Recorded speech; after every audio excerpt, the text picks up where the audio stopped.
এই মুহূর্তে চলে এসেছি বেতা জোড়া মন্দিরে।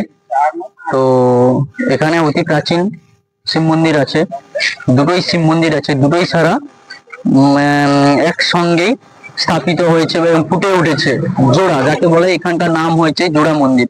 তো তোমাদের সেই মন্দিরে নিয়ে যাব, তো আসো তোমাদের মন্দিরকে দর্শন করাবো। যাওয়ার কোনো রাস্তা নেই, দুটি মন্দির স্থাপিত আছে জঙ্গলের মাঝখানে। তো খুবই পরিচিত, খুবই জনপ্রিয় মন্দির বেতা জোড়া মন্দির, এই নামটাই হয়েছে, এখান থেকে জায়গাটার নাম হয়েছে জোড়া মন্দির। ওই দুটি শিবলিঙ্গ ফুটে ওঠার জন্য, একসঙ্গে দুটি শিবলিঙ্গ ফুটে উঠেছে, তাই ওই মন্দিরের নাম হয়েছে জোড়া মন্দির। তো তোমাদের দেখাবো আমি দুটোই মন্দির পাশেই স্থাপিত আছে। এখানে একটা আছে, তার ঠিকই পাশে বাম সাইডে আর একটা মন্দির আছে। তো সম্ভবত এখানে তালা লাগানো, কখন কি পূজা হয় আমরাও ঠিক জানি না। তো চারিপাশটা পুরো জঙ্গলের এলাকা, খুবই খুবই গভীর জঙ্গলের এলাকায় মন্দির দুটো স্থাপিত আছে এবং এখানে তালা লাগানো আছে। যেসব শিলার নন্দী মহারাজ গুলোকে দেখছেন খুবই প্রাচীন, ভেঙে গেছে। তো তোমাদের এটাও দেখাবো আমি, যে নন্দী মহারাজ দুজন বসে আছে, সেগুলো অতি শিলা প্রাচীন, কার মুখ ভেঙে গেছে, কার সিং ভেঙে গেছে। তো খুবই পুরানো মন্দির তোমাদের দেখাচ্ছি। এই মন্দিরে তোমাদের পাশেও নিয়ে যাব, চারিপাশটা দেখাবো, খুবই জঙ্গল। তো এখানে আশেপাশেও মন্দির আছে, এখানে তোমাদের সেটাও নিয়ে যাব। খুবই প্রাচীন মন্দির, অতি প্রাচীন। এখানটা যখন শুনলাম এখানে স্থাপিত হয়েছে অনেক বছরের আগে, যেই দুটি শিবলিঙ্গ ফুটে ওঠার কারণে এখানে এলাকার লোক স্থাপিত করেছেন। এবং শুনলাম এখানে যে এখানে মন্দিরের কাছেই সামনে রয়েছে চণ্ডী মায়ের মন্দির। এখানেও এই মন্দিরে প্রতিদিন তোমার সন্ধ্যে থেকে 9টা পর্যন্ত সন্ধ্যা আরতিও হয়।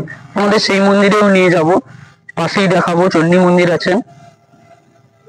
তো আমরা এই মুহূর্তে যাচ্ছি সামনে যে আছে চণ্ডী মন্দিরে, ওই চণ্ডী মন্দিরে যেখানে সন্ধ্যা আরতির ব্যাপারটা আমরা সম্ভবত জানি না, এখানকার লোকজন বলেছে শুনেছি। তো এই চণ্ডী মন্দিরের কাছে নিয়ে যাচ্ছি, তোমাদের দেখতে পাবো। এটা হলো চণ্ডী মন্দির, এখানে সন্ধ্যা আরতি হয় সব সময়ের জন্য।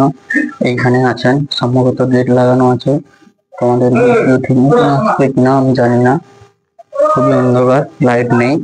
তো চলো বন্ধুরা, তোমাদের আরো নিয়ে যাব এই বেতাতে স্থাপিত মন্দির গুলোকে দেখাবো তোমাদের। তো চলো। তো বন্ধুরা, এই বেতাতে আছে মঠ আছে, তো আমরা এই মঠে যাব, খুবই বড় মঠ। তো এই মঠে যাব, মঠে তোমাদের চলো দেখাবো মঠে কি কি হয়, কি ব্যাপার, তো তোমাদের সেটাও দেখাবো। তো বন্ধুরা, মঠে যাওয়ার আগে আমাদের চোখে পড়লো এই বেতাতে রাম মন্দির, এটি প্রাচীন মন্দির, এটাও তোমাদের দেখাবো। তো ওটাই হচ্ছে রাম মন্দির, আজকে বন্ধ, খুবই বড় মন্দির,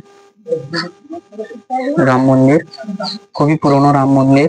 এখানে স্থাপিত আছেন, সামনে আছেন, এখন তালা মারা আছে, আমাদের ঢুকতে দেবে না। তো চলো তোমাদের মঠে নিয়ে যাব। তো বন্ধুরা, এটাই হচ্ছে মঠে যাওয়ার গেট, খুবই অসাধারণ একটি গেট করেছেন। তো চলো আমরা মঠের দিকে যাচ্ছি আর তোমাদের দেখাবো। তো এখনই আমরা মঠে যাব। তো মঠের সামনে কাজ হচ্ছে, পাকারের কাজ হচ্ছে।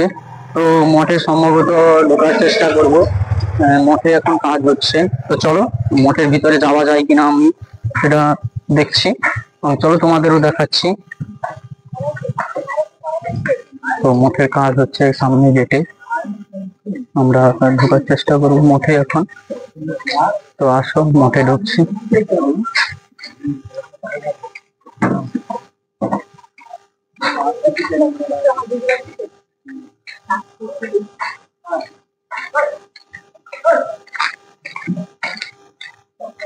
এখন কাজ হচ্ছে, চারিপাশটা ভেঙে গিয়েছিল, ভেঙে যাওয়ার কারণে আবার নতুন করে তৈরি হচ্ছে। সেই অসাধারণ মন্দির দেখতে পাচ্ছ তোমরা মঠের।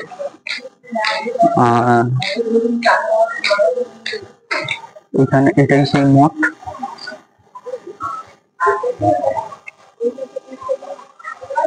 মঠটা তোমাদের ঘুরে দেখাবো। এখানে মঠেরা থাকেন এবং এখানে শুনলাম মঠে মানে কয়েকশো বিঘা জমিনও আছে মঠের, সেখানে ফসল হয়, উৎপন্ন হয়, ফসল মানে চাষ করা হয়, চাষ করার ফলে বেচে দিয়ে। তো আমরা এখন মঠে যাব, ভিতরে মন্দিরে প্রবেশ করব। সম্ভবত শুনলাম নাকি এখানে ভোগ লাগবে 12টার সময়, তো গেটও খুলবে 12টার সময়। খুবই সুন্দর মন্দির, মঠে আছেন।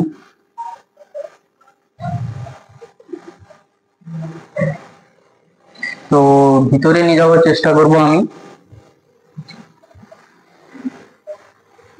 তো তো মন্দিরে ঢোকার প্রথমে দেখলাম স্বয়ং ভগবানের যে বাল্যকালের কিছু লীলা সবই চিত্রশিল্পীর মাধ্যমে তুলে ধরেছেন এখানে এই মঠে।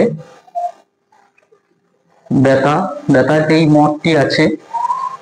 কেউ যদি আসতে চাও বালিগাই থেকে এই সোজা রাস্তা দক্ষিণ দিকে চলে এসছে, বাসুদেবপুর হয়ে জোড়া মন্দিরের সাইড হয়ে মঠে। তো আসো, তোমাদের নিয়ে যাচ্ছি ভিতরে। সম্ভবত এখন পুজোর কাজ চলছে।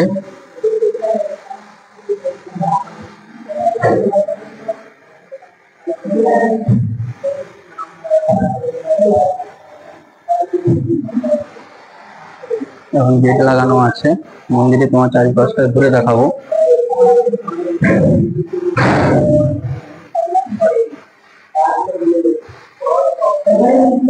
তোমাদের চারিপাশটা ঘুরে দেখাবো। এখন বই পাঠ করা শোনাচ্ছেন।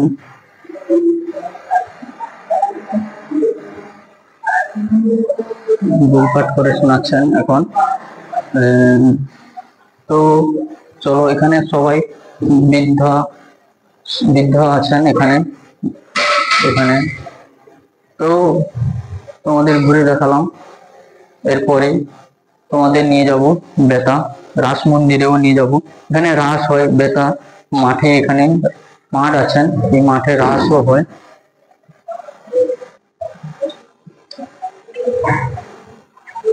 বলছি এখানে গেট কখন খুলবে? তখন খুলবে। আচ্ছা, এখানে কটার সময় খুলে মন্দির? তখন ভোগ যখন দেওয়া হয় তখন মন্দির খুলে। আর এখানে সমস্ত যে দর্শনার্থীরা আছেন এখানে সব বয়স্ক আছে, বাচ্চা আছে। এদের কোনো ট্রেনিং দেওয়া হয় নাকি এখান থেকে? খোল কীর্তন বাজার কোনো ট্রেনিং দেওয়া আমাদের এখানে নেই, বাগবাজারের মতো এখানে থাকে। আচ্ছা, ও এখানকার যে এই যে সংস্থাটা হয়েছে এটা কোথায়? এটা আমাদের বাগবাজার বেতাতে। বেতানে বাগবাজার জংশন, কলকাতা। সিদ্ধান্ত আচ্ছা, এখানে স্বয়ং কৃষ্ণ ঠাকুর আছেন। আমাদের এখানে রাধা কৃষ্ণ ও গৌরাঙ্গ শুধু একসঙ্গে আছে। আচ্ছা, অসংখ্য ধন্যবাদ। হরে কৃষ্ণ। হরে কৃষ্ণ। আসি আমরা। তো এখানে ভিডিওটা শেষ করলাম। তো নমস্কার।